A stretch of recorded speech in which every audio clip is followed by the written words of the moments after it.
Welcome to the Gastro Girl podcast, produced in collaboration with the American College of Gastroenterology's Patient Care Committee. Here's your host, Jacqueline Gollin. Hello, Gastro groupies. Today I want to talk to you about the gut microbiome and probiotics. Since we talk a lot about GI health and nutrition here at Gastro Girl, I wanted to bring someone on today to discuss a topic that may cause some confusion for people. That's why we entitled it, What a Gastroenterologist Tells His Patients About Probiotics. Now, my guest today is pretty amazing. His name is Dr. Emeran Mayer, and he's the perfect person to discuss the gut microbiome and probiotics. Dr. Mayer is a research professor in the Department of Medicine at the David Geffen School of Medicine at UCLA. He's also the executive director of the G. Oppenheimer Center for Neurobiology of Stress and Resilience and founding director of the UCLA Brain Gut Microbiome Center. He is the author of the 2016 best-selling book, The Mind-Gut Connection, which has been translated in 16 languages. Wow. I have so many questions for him today, so let's get him on the show. Welcome, Dr. Mayer. Thank you so much for joining us today.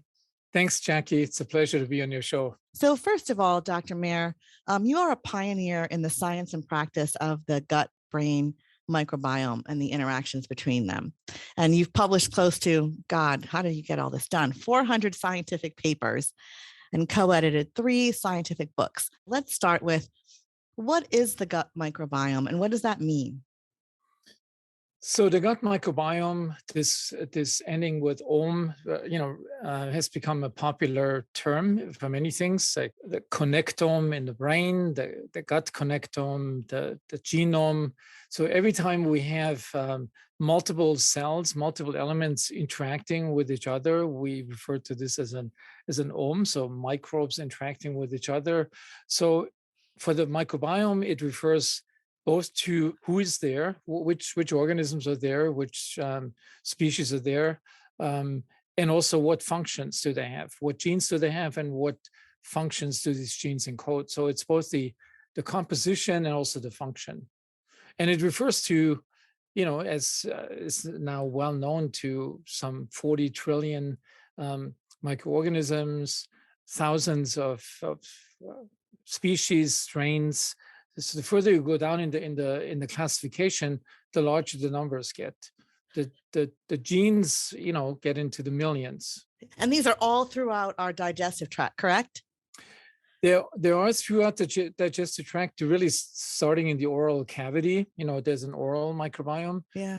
Then, which is quite rich and quite complex and well studied. Then it goes into the stomach, where there's not that many, but there is some microbes that have adapted to this harsh environment, hydrochloric acid. And then it goes gradually increases if you go downstream from the duodenum to the end of the ileum, and then to the colon, where you have the highest concentration anywhere really on the planet, I would say. Our colon is a pretty unique spot, housing such an amazing number of microbes. I think it's fascinating. And what's really fascinating is how the microbiome and how all this good and bad bacteria impact other areas of our health and wellness, correct? I see the book you wrote on the gut immune connection, which I think is fascinating. So, I guess we could break it down on how the gut microbiome impacts our overall health and wellness, from our immune system, from our emotional and stress levels. Even I've read things about how it's connected to weight and the ability to gain or lose weight, and also just the overall health. So some people have, serious GI conditions like where they're either severely constipated or dehydrated. And how does that all affect everything? How does the microbiome affect everything like that? Yeah, I should start out really with saying that, we only understand a very small part of this complex system. This is a young science. If we currently understand about 10% of what's there to understand, then that would be optimistic. So there is a lot more to come. A lot of the information that we have today came from a period where people were measuring the who is there, the number of genera and families and species, and only a few studies really looked all the way down to the strains. And then there were scientists, clinicians made these associations with disease states. So, pretty much any disease that we know, any chronic disease, has an altered gut microbiome. So the question is, what is the normal? What's the gold standard? Because I think as a country in general, we probably don't have the healthiest microbiome anyway. So if we compare it to people that don't have a disease, they may not have the healthiest microbiome compared to people that live in healthier environments and healthier lifestyle. So we have now a lot of information from a lot of diseases, all the way. I mean, this includes skin diseases, brain disorders like Alzheimer's and Parkinson's, autism spectrum, pretty much any disease that you take. So the big question is, as I laid out in my book, these are associations. We can't talk really about causality. Do these microbes cause these diseases, or are these altered microbial compositions just a reflection of how the gut is altered in these diseases? Because clearly, if you have Parkinson's disease, your gut functions differently than if you don't have it. And would that be the cause for changing the microbial composition? Yeah, and this is why I started out this way, because it builds up to why we're so confused about what probiotics and when to take a probiotics, because what you're saying here is there's so many different factors going on. There's so many organisms, there's so many types and causalities, and it's difficult to say, okay, this probiotic is going to do this for this person. It's very difficult, which makes our job as consumers, we're trying to be healthy and, take a probiotic, but you go to the store, there's a million probiotics, there's all this yogurt, there's drinks, there's candy bars, there's skincare products with probiotics, drinks, fermented foods, which I'm a big fan of. How do we figure out what's best for us? And what do you tell your patients? You're a integrative gastroenterologist, which I love that term because I think that is so awesome. But what do you tell your patients? What do you tell them when they ask you, hey, Dr. Mayer, what probiotic do I need? You're probably like, oh. Yeah, so I get these questions both from my patients, but also from audiences. So every time I give a talk, and this may be the most scientific and complicated talk, at the end, I know for sure the first question that comes up is, what probiotic should I take? This is it. And the consumer is in a difficult position because the science, so there's a lot of science, what we call preclinical science, where people have studied animal models, and you can pretty much show anything in an animal model, because you can control all the factors, the diet, the age, the weight. So that to me is not a reliable indicator what works or not. Then you have a large number of studies which are don't really meet the quality standards of what we're used to as clinical investigators. You would never get the FDA approval with these, like having 50 subjects on an intervention, often not blinded. And then we have a very small number of studies of companies that actually have gone all the way and spent the money. It's always risky to do a study like this, because if you have a best-selling probiotic, why in the world would you take the risk of doing a randomized control study which may show it doesn't work? So this has been very difficult to convince companies to take that risk, and this has been more successful and more credible in the pediatric realm. So there are, like for example, necrotizing enterocolitis, prematurely born infants. So there's a few of these studies that are really meet all these criteria. In the adult world, it's much more difficult. There is now an effort. There's a few companies. I don't want to name them unless you ask me for it. That are doing now these big studies, just like in the pharma world, in reputable institutions like at Harvard, and it's going to be really interesting. If somebody takes that risk, and can you show that this is actually better than a placebo pill? Because the placebo is pretty powerful. So to beat the placebo, you have to have something else. So in this situation, what do I tell a patient? So the first question is, if you have been taking, so almost everybody has now taken a probiotic, then I ask them, can you tell me, was this beneficial for you? Do you have you convinced yourself that do you feel better with that probiotic than without it? And if somebody says yes, I said, you should stay on that. This is probably the right probiotic for you. And there may be a significant inter-individual variability that it works for one person, for not the other, depending on what your microbiome is composed of. Because we only share about 10% of the strains of our microbiome with our neighbor. So we're very different from each other. So when we're going to the grocery store, and I know this is a really hard question, but we're bombarded as consumers with, kefir and kombucha and all these things that say, how much is too much, yogurt, and then we're taking a probiotic capsule or powder. How much is too much? And what is your advice for patients when they say, oh, I'm having this sauerkraut and then I have kefir for breakfast and blah, blah, blah. And a kombucha during the day at work. I mean, how much is too much? Yeah, so you mentioned something that, these naturally fermented products. I mean, this is in general my recommendation as well. If you like any of these products, the more of them and the different types of products you eat, the better. There's been a recent study out of Stanford that has shown that a diet rich in various types of naturally fermented foods increases the diversity of your gut microbiome, which we consider a benefit to gut health and to gut microbial health. So if you like them, if you don't have any taste aversions to fermented foods, so I always recommend this. I do this myself. We do this also. We incorporate sauerkraut into many dishes, as the French do. I like kombucha, kimchi. Oh yeah, I like kimchi. I like, when I was eating this stuff before it became a thing, I didn't even know what the microbiome was. I lived in DC for many years and they'd have these salad bars downtown and there was this stuff that looked really spicy and that looks good. And then later on I found out it was kimchi, but it's delicious. It's delicious. It also grows on you.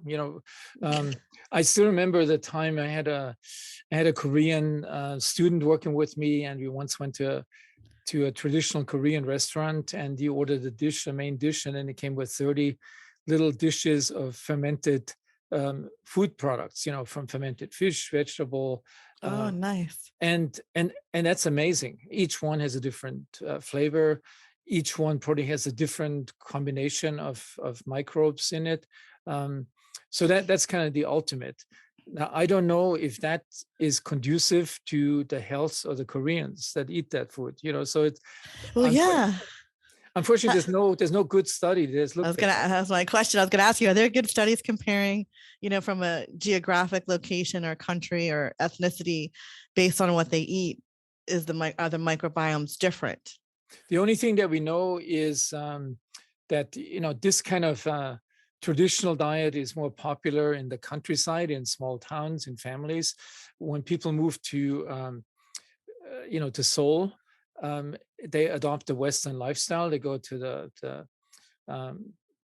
Korean steakhouses and the very high meat consumption, and the fermented fraction goes way down. And we know that in cities in Korea, that chronic diseases are much more common. If that's because of the lack of the fermented food, or if it's because of other factors, we don't really know.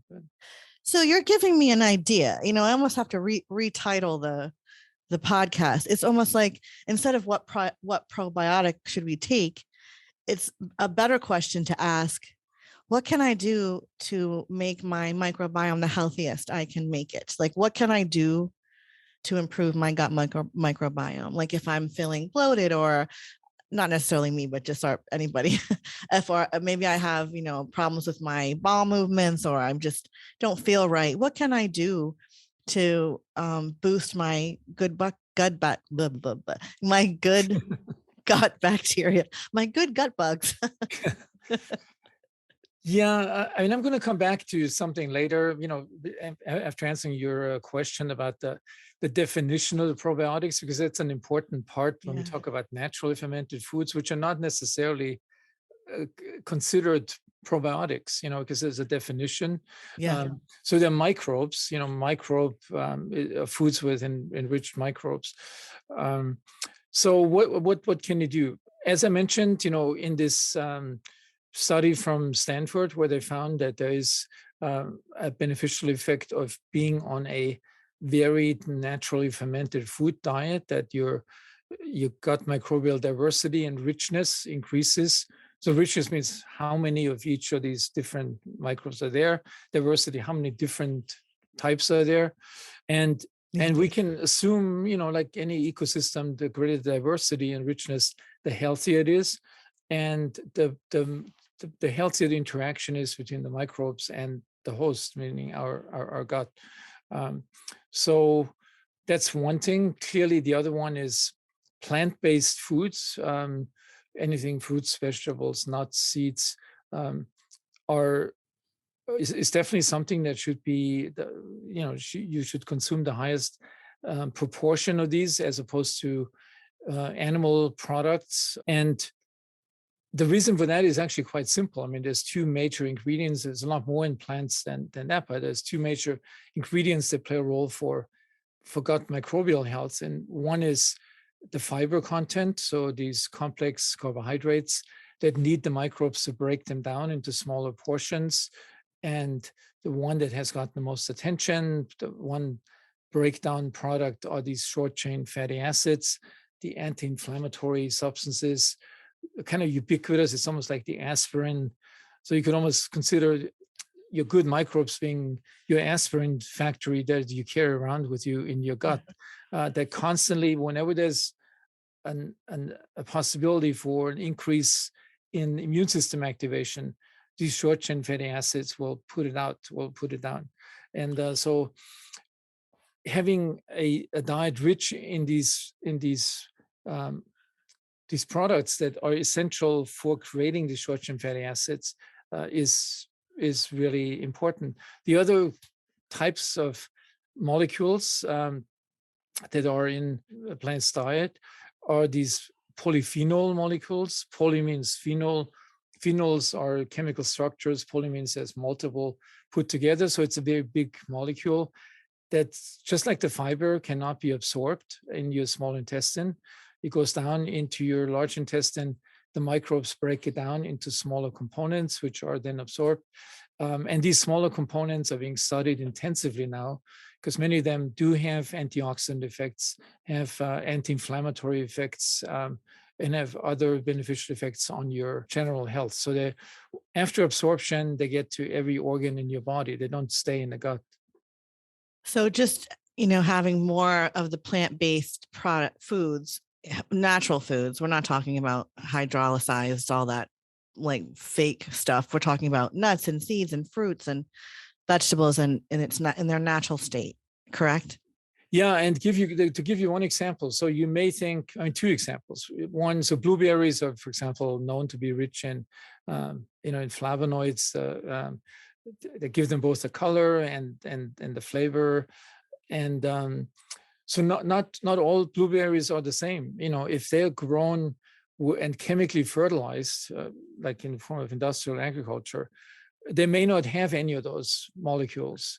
They may be chocolate is another example. So, the cacao bean is the starting product, and then it goes through all these different stages of refinement and processing.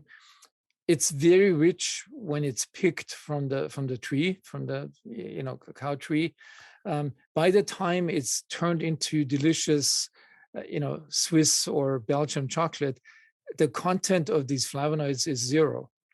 So you may think, and there was a time where this was actually promoted commercially by some companies, that it's healthy to eat chocolate, dark chocolate. Well, the truth is, the health benefit has been taken out through the processing.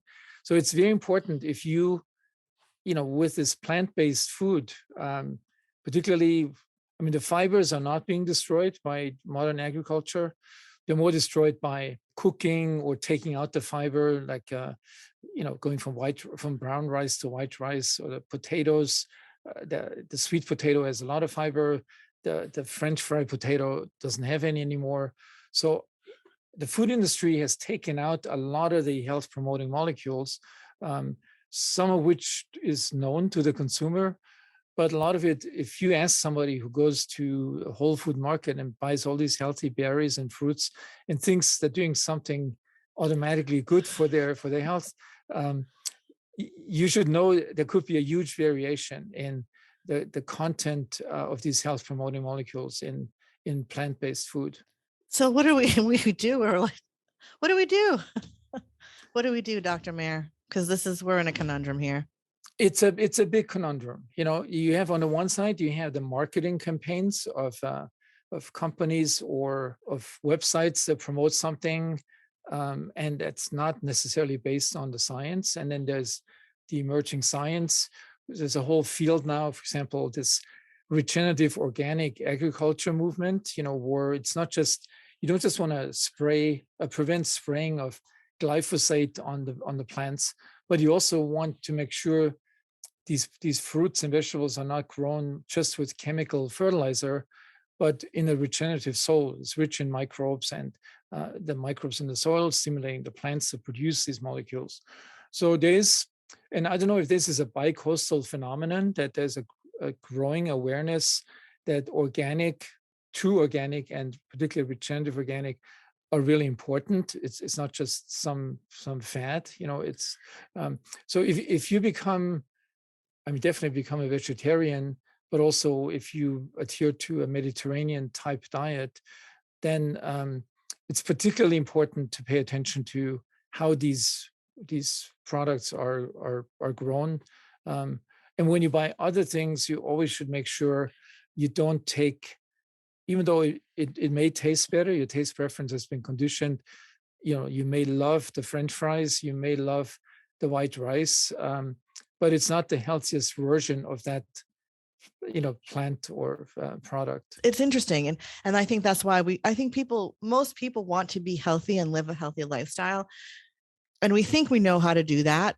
But when we talk to experts like you and we hear the realities of it all, it's a little disappointing. And, it's not about just taking a probiotic or taking a prebiotic. And that's another whole story. And I think consumers are generally confused. They want to do the right things, but they don't know what the right thing is. And who do they get that information from? This is a huge challenge that I face. And, I've been lecturing to students and my colleagues at meetings, but now, I've more and more shifted towards spreading the word to the consumer and to the patients directly, which I think is much more important, because few of my colleagues are doing that. We have left the field really to people who are not scientists, who write best-selling books, and if you go to their website, they sell 50 different supplements, all without evidence supporting it.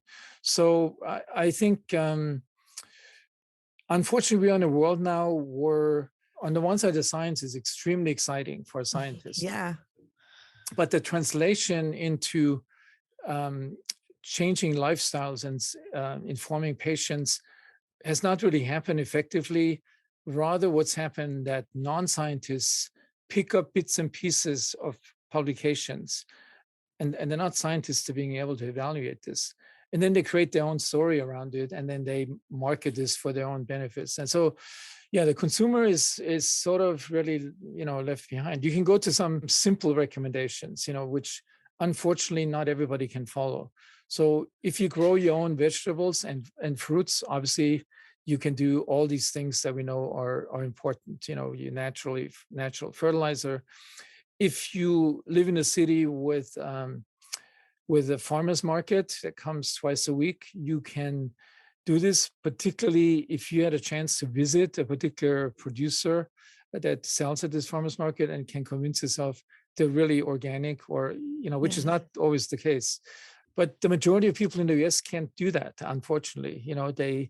They don't have that luxury. And I don't know where, I'm sure out west where you are, the community gardens in the city are a big thing too, where people who don't have yards, they have these areas in neighborhoods where they can have community gardens, which I think is such a great idea. Going back to our gut microbiome and what a probiotic is, and what do you tell your patients? So if I came into your office and I was your patient and I said, do I need a probiotic? I'm feeling, things are off, and I've heard that I should maybe I had a course of antibiotics and I'm still not right, or I just don't feel right. Would a probiotic help me? Because I read all this stuff and I'm looking in the grocery store, but I can't make a decision because there's a million of them. Some are in the refrigerator, some are not. I don't know what to do.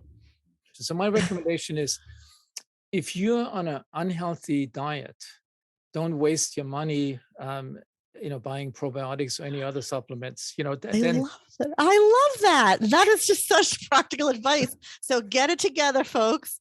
Get your diet, clean up your diet, and then we can talk, right, Dr. Mayer? Exactly. So this is step one. If you fell into this category, then if you get better on the probiotic, even though you're living a very unhealthy lifestyle, it's probably just a big placebo effect, which many of these things have. But there are, certainly in LA, the west side of LA, a lot of people who have switched to a healthy lifestyle and healthy diets, and they ask me the same question. Then I'm usually pretty honest. I said, for me right now, there's no hard science. There's a couple of companies. So there's one company that makes a probiotic mix, if you have, that has been shown in a study to be in humans to be beneficial for type 2 diabetes. There's another company, a new company that is promoting a mix of probiotic strains with a prebiotic, so-called symbiotic. And what I like about that company is that they have invested in several clinical trials to determine that this is actually better than placebo. And so I would recommend those kind of companies that are willing. Can you tell us what, I'm sorry to interrupt you, but before you say that, what is a prebiotic and a symbiotic for our listeners who may not know? So prebiotic is basically food for the probiotic organisms, and which is these complex carbohydrates that you would normally get with your diet. If you're on a diet that's deficient in fiber and complex carbohydrates, you would not get that sufficiently. So it feeds. So essentially, you are taking the microbes together with a food supply that they function properly. That's a great way to describe it. And that's a good way of doing it. I think this combination is definitely something. It's. And I like the fact that there are companies doing that research, because what I'm really excited about in this area of research is the potential for there to be targeted therapies based on what strains in your gut that are missing or maybe off balance. And I think I hope we get there, because I think it's so important. Like I love reading the labels sometimes, and you see some of them have, lactobacillus is one of the most popular ones and all the general ones. But then you look at something that has, B. infantis, and then you look at some studies that shown that B. infantis helps with some IBS symptoms. So those little things give me glimmers of hope, as well as listening to people like yourself, the leading pioneers in the research, and how different strains can impact diseases, conditions, and even potentially weight, which I think is fascinating. And so, for example, it's good that you mentioned this. So there are these categories, or taxa, for example, lactobacillus or bifido, but then they have, many, many strains. Each of those taxa has many, many strains. Some of these strains are positive, health beneficial, others are not. Some are actually negative. So if you take E. coli, there's deadly strains of E. coli, and there is strains that are beneficial for your gut health. So it's important that when these are marketed, that each strain has been evaluated. Usually this is done in animal models, because it would cost fortunes to do each strain separately in the human, and then and there's kind of two approaches that companies take, or that industry takes. One is assuming that we're so different from each other, you give a broad range of strains that would have something in it for everybody. It doesn't matter if you have a different composition and somebody else. So you cover this as a generic, supply of organisms. The other one is you would first test out what microbes you have and then custom tailor, the microbes to. We're not there yet. There are companies that are proposing this approach, but we're not there yet. Do you think we'll get there? And how long do you think? I mean, it's not going to be like tomorrow, but I like to have a little something to look forward to in the gut microbiome world. Yeah, I would say, I mean, this science is growing exponentially. So I would say, I think within 5 years, we may get closer. I think within 10 years, we'll have that. And that's going to revolutionize medicine, obviously. Yes. It's a lot of people talk about personalization but what personalization really requires, I mean, just imagine it's only 10% similarity between the two of us. And to find what that difference is, you have to study hundreds of thousands of patients and then apply artificial intelligence. There's companies that apply artificial intelligence to smaller data sets, which in my opinion, at this point will not give you the answer. Yeah. But ultimately, we will have these big numbers, so. Well, it must be so difficult because the gut microbiome was always changing, right? Environmental factors, just situational factors, if you've been sick, which brings you to my next question. We've been into this obsession the last couple of years with hand sanitizer. And every time I put it on, I think about the little gut bugs, just getting killed, the good ones. What's happening to our microbiome, Dr. Mayer, with all of this obsession and overuse of this hand sanitizer? What's really happening? What do you think? Well, so we know that the gut microbiome can influence the skin microbiota, so that's, we know. So it goes definitely in that direction. Mm-hmm. To what degree microbes on the skin can influence the microbiome in the gut, I've not seen the evidence. I mean, there may be some evidence there, but it's definitely from the gut to the skin. Yeah. So what you eat and, potential probiotics may be beneficial for your skin health. But I don't think it was bad in the beginning, when we wiped everything, every food product, like every apple. Oh, I was doing that. took half an hour coming home from the market. Oh my God, I would hate it. So that was a different thing because, there's a lot of microbes on all the fruits and vegetables that you buy, and if they were organically grown, there would be even a lot more. So God knows what they go through in polishing and waxing to make it to the shelf of one of those fancy supermarkets. There may not be much left, but wiping them in addition will definitely decrease, the amount of exogenous microbes that you ingest during the day. What role this played in, during the pandemic, it's kind of hard to say. I mean, there were certainly things that, so fortunately there wasn't antibiotics involved. I mean, can you imagine the damage would have been done if this had been a bacterial epidemic? Oh my God. It would have been terrible. So I don't think we have any evidence that vaccines or any other treatments really affect, the gut microbial health. So I would say that I wouldn't really see something. I mean, compared, for example, to the damage you get from eating food that is been grown with pesticides and chemicals. Pesticides with glyphosate. So glyphosate in itself, it doesn't do anything to our human cells, but it's broken down, it's metabolized by bacteria, and then the metabolites from this process and can be absorbed by us. So, and the amount of that glyphosate that's being sprayed on plants has been increasing because the resistance to that chemical, of the weeds. So this is definitely something an unrecognized or unappreciated assault on our, on our gut microbial health.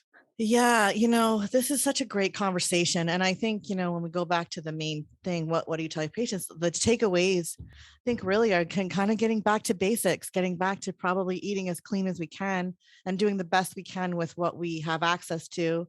to do. And maybe it's instead of eating meat 5 days a week, maybe cut back and have it 3 days a week and start eating more. I mean, it's so cliche, but it's so true, because we have a doctor, a very well respected Dr. Mayer here, and he's not pushing us to go to the drugstore and buy all these probiotics. He's saying, clean up your diet a little bit and, be mindful of that. And it sounds so basic, but sometimes basic is the best, I think. Yeah, I mean, so with the exception of what I said, if somebody has been Right. taking probiotic and they get benefit, they should stay on it. Right. And if they want to buy a probiotic, they should really look at how serious that company is in having paid attention to all these pitfalls. Have they demonstrated that their strains actually have health benefits? And are they willing to, have they invested in studies that show the benefit of these? And that's not so hard to find them, because there's only less than a handful, And also talk to your doctor, because there are patients who may have been on courses of antibiotics and are, chronic diarrhea, or they're having other issues. They may need a probiotic for a short term. It's not something that you take endlessly for the rest of your life, right? There's certain periods of time that you would take it for. So would you recommend patients talk to their doctor, correct? Yes and no. So doctors are not particularly well trained in understanding the microbiome science. It's too new. It's not in the textbooks. Functional medicine doctors are really well versed in that. So they use a lot of interventions that are targeted at the microbiome without any scientific support to that. But traditional doctors, including people from my own specialty, gastroenterologists, are not that well informed. So, for example, what happens now often that, patients want to know, do they have a healthy gut microbiome? So they do one of these stool tests, and then they come with a 15 or 20-page document and ask me, does this make sense? What does this mean? They have no idea what this means. And most doctors, 90%, would say, I can't give you that answer because I don't know what's in that report. So I've seen some of those stool tests, and is it still too early for those, or are they helpful for a patient? Patients are really self-driven. A lot of patients, they want to figure out what's wrong. They see this, oh my God, I can test my stool and it will tell me what's wrong, or I can test, there's a lot of those food sensitivity tests out there now. Are those stool tests accurate, and can they be helpful for patients, or is the science a little too early? I think the science is too early. I mean, you can get some general information, Right. about your diversity and your richness, but once it gets down to individual organisms, and particularly the recommendations that these companies that make the tests that they give are not evidence-based. So that's something that I think, as I said, will happen the next 5 to 10 years. But if you just want to know, how diverse is my gut microbiome, do you have to worry? Then you may want to spend that money. No, but this is helpful. I think you gave us some really good tips and insights on how to think about probiotics, what to think about. And there's not an easy answer, but also recognizing that sometimes the doctors don't know the answer either. And I know that there are some gastroenterologists that are also functional or integrative doctors as well. So patients could look for a gastroenterologist that has that credential or that experience, and that if they're interested in that functional approach. Yeah, that I think is, I mean, there's a growing number now of younger physicians, and some of my younger colleagues, have really worked in this space now for the last 5 years. And so they certainly can give a much more informed answer. And all of them will share what I shared with you. We have to be careful in overinterpreting it, but it's the beginning of a new way of looking at our gut health and health in general, really. Well, this is great. I think you've given us, not I think, I know you've given us such great food for thought, no pun intended. It's not always an easy answer. And, we really appreciate your insight. Dr. Mayer has a wonderful newsletter and blog, and he's all over social media. So how could patients easily find you? Is there a website URL you could provide? Yeah, so the easiest way is to go to my website, emeranmayer.com, one word. Yeah. And it will give you the option to sign up for the newsletter. And all the other, social media outlets that we have. I should also mention, we have put together what we call a digital IBS class called Intuitive IBS, which will go public on March 7. And so this would be a great way to learn a lot more than we talked now in this interview. So, that's so intuitive IBS. I love it. Maybe that's another topic we could talk about sometime. Get in more. What does that mean? And lead up to your course or something if you're interested. That's great. So intuitive IBS. Visit Dr. Emeran Mayer's website at emeranmayer.com. Sign up for his wonderful newsletter and blogs. They're amazing. And again, thank you so much. Thanks, Jackie. Thank you for listening to the Gastro Girl podcast. For more information and resources, please visit gastrogirl.com. Do you have a question for Gastro Girl? Please email podcast@gastrogirl.com. The information, opinions, and recommendations presented in the Gastro Girl podcast are not a substitute for medical advice from your healthcare professional. Please consult a licensed clinician in your state regarding all matters related to your health.